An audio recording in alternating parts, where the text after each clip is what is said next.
Friends, welcome to easy life in Kannada. ಹಾಗೆ ಸಾಂಬಾರಲ್ಲಿ ಹೋಗ್ತಾ ಇದೆ. ಏನು ಸಾಂಬಾರು ಅಂದ್ಕೊಂಡ್ರಿ?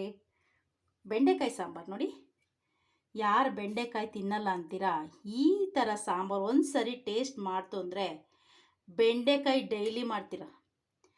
ಬಿಸಿ ಬಿಸಿ ಅನ್ನಕ್ಕೆ ಈ ಸಾಂಬಾರು ಹಾಕ್ಕೊಂಡು ಉಪ್ಪಿನಕಾಯಿ ಹಪ್ಪಳ ತಿಂತು ಅಂದರೆ ಅದ್ರ ಮಜನೇ ಬೇರೆ.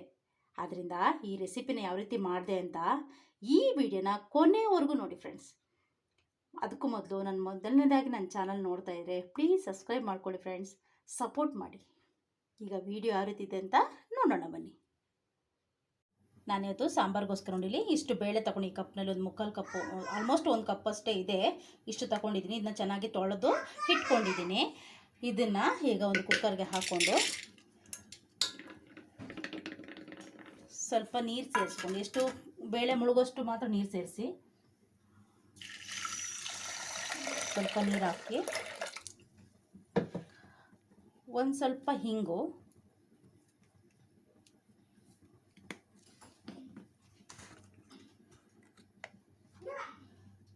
ಸ್ವಲ್ಪ ಅರಿಶಿಣ, ಇಷ್ಟು ಹಾಕ್ಕೊಂಡು 2 ವಿಷಲ್ ಹೊಡ್ಸ್ಕೊಂಡು ಬರ್ತೀನಿ.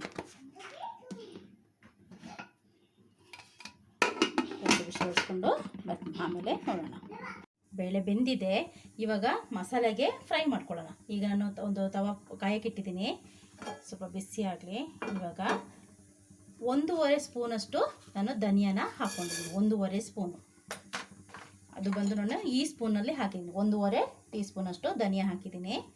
ಅದು ಸ್ವಲ್ಪ ಹಾಗೆ ಫ್ರೈ ಆಗಲಿ. ಅರ್ಧ ಟೀ ಸ್ಪೂನು ಕಡಲೆಬೇಳೆ ಹಾಕ್ಕೊಂಡಿದ್ದೀನಿ. ಅರ್ಧ ಟೀ ಸ್ಪೂನ್ ಬಂದು ಕಾಳು ಮೆಣಸಿನ್ಕಾಯಿ ಹಾಕ್ಕೊಂಡಿದ್ದೀನಿ.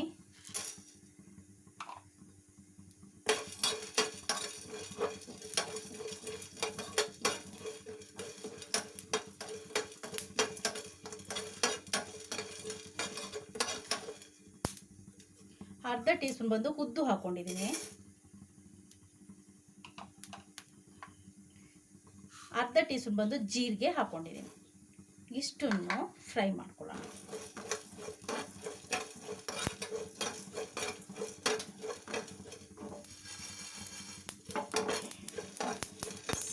ಸ್ವಲ್ಪ ಫ್ರೈ ಆಗಲಿ. ಈಗ ಒಂದು 4 ಒಣಮೆಣಸಿನ್ಕಾಯಿ ಕೂಡ ಹಾಕ್ಕೊಂಡಿದ್ದೀನಿ. ಇಷ್ಟನ್ನು ಫ್ರೈ ಮಾಡಿ.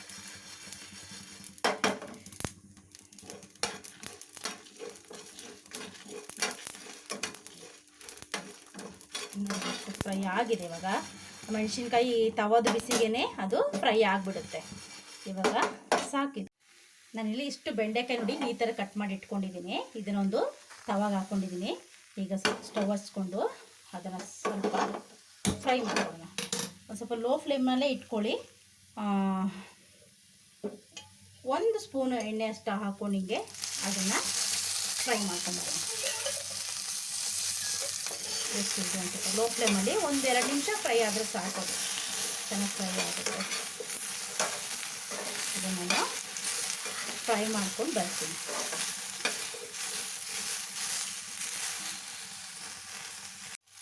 ಇಷ್ಟು ಫ್ರೈ ಆಗಿದೆ. ಇವಾಗ ಸಾಕು, ಇಷ್ಟು ಫ್ರೈ ಮಾಡಿಕೊಂಡ್ರೆ ಸಾಕು. ಈಗ ಆಫ್ ಮಾಡೋಣ.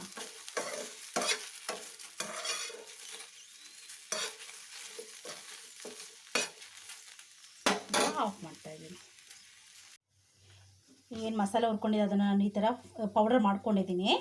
ಇಷ್ಟು ಪೌಡ್ರ್ ಆಗಿದೆ ನೋಡಿ, ಈ ಥರ ಮಾಡಿಕೊಟ್ರೆ ಸಾಕು. ಆಮೇಲೆ ಇಷ್ಟು ಹುಣಸೆ ಹುಳಿ ನೋಡಿ, ಸ್ವಲ್ಪ ಹುಣಸೆ ಹುಳಿ ತೊಗೊಂಡಿದ್ದೀನಿ. ಒಂದು ಚಿಕ್ಕದೊಂದು ನಿಂಬೆಹಣ್ಣಷ್ಟದು ಅಷ್ಟು ಹುಣಸೆ ಹುಳಿನ ನಾನು ತೊಳೆದು ನೆನೆಯಕ್ಕೆ ಹಾಕಿಟ್ಕೊಂಡಿದ್ದೀನಿ. ಇವಾಗ ಯಾವ ರೀತಿ ಮಾಡೋದು ಅಂತ ನೋಡೋಣ. ಈಗ ಒಂದು ಕುಕ್ಕರ್ ಕಾಯಕ್ಕೆ ಇಟ್ಕೊಂಡಿದ್ದೀನಿ. ಅದಕ್ಕೆ ಸ್ವಲ್ಪ ಎಣ್ಣೆ ಹಾಕೋಣ. ನಿಮಗೆ ಎಷ್ಟು ಎಣ್ಣೆ ಬೇಕೋ ನೀವು ಹಾಕಿ.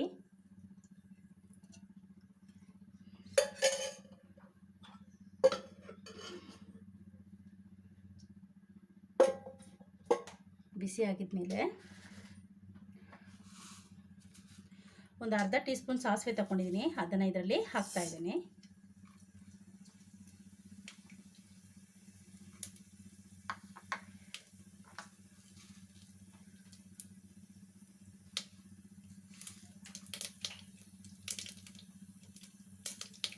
ಒಂದು 1/4 ಟೀ ಸ್ಪೂನ್ ಮೆಂತ್ಯ ತಗೊಂಡಿದ್ದೀನಿ. ಅದನ್ನು ಕೂಡ ಇದರಲ್ಲಿ ಹಾಕ್ತಾ ಇದ್ದೀನಿ.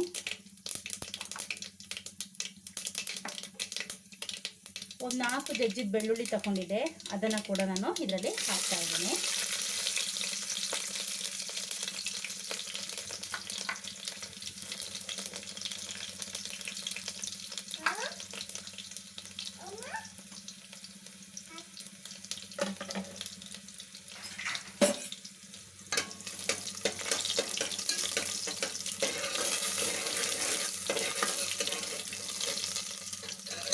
ಈಗ 2 ಈರುಳ್ಳಿ ತಗೊಂಡಿದ್ದೆ, ನಿಮಗೆ ಎಷ್ಟು ಈರುಳ್ಳಿ ಬೇಕು ಅಷ್ಟು ತಗೊಳ್ಳಿ. ಅದನಿಗೆ ಉದ್ದ ಕಟ್ ಮಾಡಿದ್ದೀನಿ, ಅದನ್ನು ಇದಕ್ಕೆ ಹಾಕ್ತಾ ಇದ್ದೀನಿ. ಈಗ ಸ್ವಲ್ಪ ಫ್ರೈ ಆಗಿ, ಸ್ವಲ್ಪ ಕರಿಬೇವು ತಗೊಂಡಿದ್ದೀನಿ, ಅದನ್ನು ಕೂಡ ನಾನು ಇದಕ್ಕೆ ಹಾಕ್ತಾ ಇದ್ದೀನಿ. ಇದೀಗೆ ಸ್ವಲ್ಪ ಫ್ರೈ ಆಗಲಿ. 1 ಟೊಮೆಟೊ ತಗೊಂಡಿದ್ದೀನಿ ದೊಡ್ಡದು, ಅದನ್ನು ಕೂಡ ಇದಕ್ಕೆ ಹಾಕೊಳ್ತಾ ಇದ್ದೀನಿ. ಹೀಗೆ ಒಂದು ಸ್ವಲ್ಪ ಫ್ರೈ ಮಾಡಿ.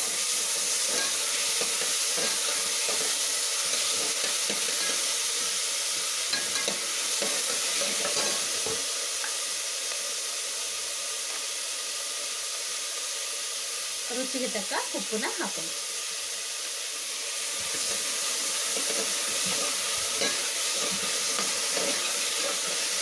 ಇದು 2 ನಿಮಿಷ ಫ್ರೈ ಆಗಲಿ. ಇದು ಫ್ರೈ ಆಗಿದೆ, ಸಾಕು. ಈಗ ನಾವೇನು ಫ್ರೈ ಮಾಡ್ಕೊಂಡಿದ್ದೆ ಬೆಂಡೆಕಾಯಿ, ಅದನ್ನು ಇದಕ್ಕೆ ಹಾಕ್ಕೊಳ್ತಾ ಇದ್ದೀನಿ.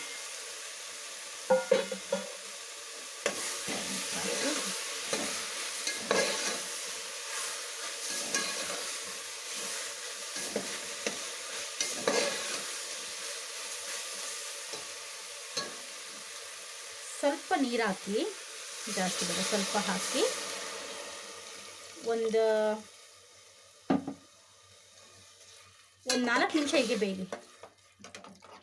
4 ರಿಂದ 5 ನಿಮಿಷ ಹೀಗೇ ಬೇಯಲಿ. ಮುಚ್ಚಳ ಮುಚ್ಚಿ ಬೇಯಿಸ್ಕೊಳ್ಳೋಣ, ಮತ್ತೆ ನೋಡುವ. ಇಷ್ಟು ಬೇಯ್ತಾ ಇದೆ ನೋಡಿ, ಬೇಯ್ತಾ ಇದೆ.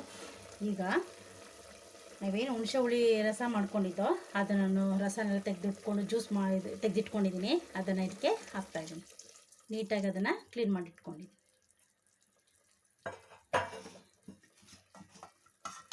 ಏನು ಪೌಡ್ರ್ ಮಾಡಿ ಇಟ್ಕೊಂಡಿದ್ದೆ ನೋಡಿ, ಆ ಪೌಡರ್ನ ಕೂಡ ಇದಕ್ಕೇ ನಾನು ಹಾಕ್ತಾಯಿದ್ದೀನಿ.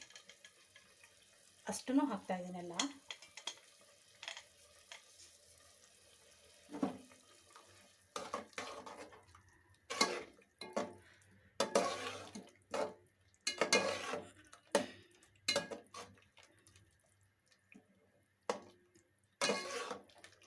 ಒಂದು 2 ನಿಮಿಷ ಹೀಗೆ ಇರಲಿ.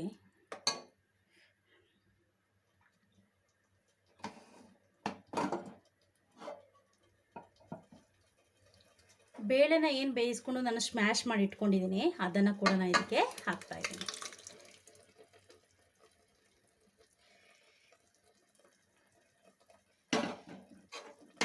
ಎಲ್ಲ ಸೇರಿಸಿ ಒಂದು ಸ್ವಲ್ಪ ಮಿಕ್ಸ್ ಮಾಡೋಣ.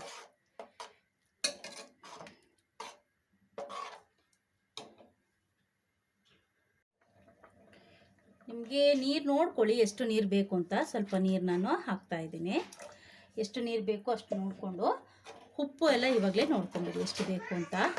ಅಷ್ಟು ಉಪ್ಪು ಹಾಕಿ ಮಿಕ್ಸ್ ಮಾಡಿ ಒಂದು 5 ನಿಮಿಷ ಇದನ್ನು ಹೀಗೆ ಕುದಿಲಿಕ್ಕೆ ಬಿಡೋಣ. ಆಮೇಲೆ ನೋಡೋಣ. 5 ನಿಮಿಷ ಕುದ್ದಿದೆ, ಇವಾಗ ನೋಡೋಣ. ಫ್ರೆಂಡ್ಸ್, ಚೆನ್ನಾಗಿ ಕುದೀತಾ ಇದೆ. ಸಾಂಬಾರು ಆಗಿದೆ, ಇದು ಸಾಕು. ಇವಾಗ ಆಫ್ ಮಾಡಿಬಿಡೋಣ. ನೋಡಿ, ಬೆಂಡೆಕಾಯಿ ಏನು ಹೊಡೆದೋಗಿ ನೋಡಿ, ಹಾಗೇ ಇದೆ ನೋಡಿ. ಚೆನ್ನಾಗಿ ಫ್ರೈ ಮಾಡಿದ್ರೆ ಏನೂ ತೊಂದರೆ ಆಗೋದಿಲ್ಲ, ಅದು ನೀಟಾಗಿರುತ್ತೆ. ಊಟ ಕೂಡ ತುಂಬ ಚೆನ್ನಾಗೇ ಊಟ ಮಾಡ್ಬೋದು. ಬೆಂಡೆಕಾಯಿ ಸಾಂಬಾರಿನಲ್ಲಿ ತುಂಬ ಟೇಸ್ಟಿಯಾಗಿರುತ್ತೆ. ಕೊನೆಗೆ ನಾನು ಇಷ್ಟು ಕೊತ್ತಂಬರಿ ಸೊಪ್ಪನ್ನ ಹಾಕ್ತಾಯಿದ್ದೀನಿ ನೋಡಿ. ಫ್ರೆಂಡ್ಸ್, ನಾನು ಮಾಡಿದ ಸಾಂಬಾರು ರೆಸಿಪಿ ನಿಮ್ಗೆ ಇಷ್ಟ ಆದರೆ ಪ್ಲೀಸ್ ಒಂದು ಲೈಕ್ ಮಾಡಿ, ಫ್ಯಾಮಿಲಿ ಹಾಗೂ ಫ್ರೆಂಡ್ಸ್ ಸರ್ಕಲ್ಗೆ ಶೇರ್ ಮಾಡಿ. ಇನ್ನಷ್ಟು ಈಸಿ ರೆಸಿಪಿಗೋಸ್ಕರ ಈಸಿ ಲೈಫ್ ಇನ್ ಕನ್ನಡ ಚಾನಲ್ನ ಸಬ್ಸ್ಕ್ರೈಬ್ ಆಗೋದನ್ನ ಮಾತ್ರ ಮರಿಬೇಡಿ friends. Thank you. See you all next video. Take care. Bye.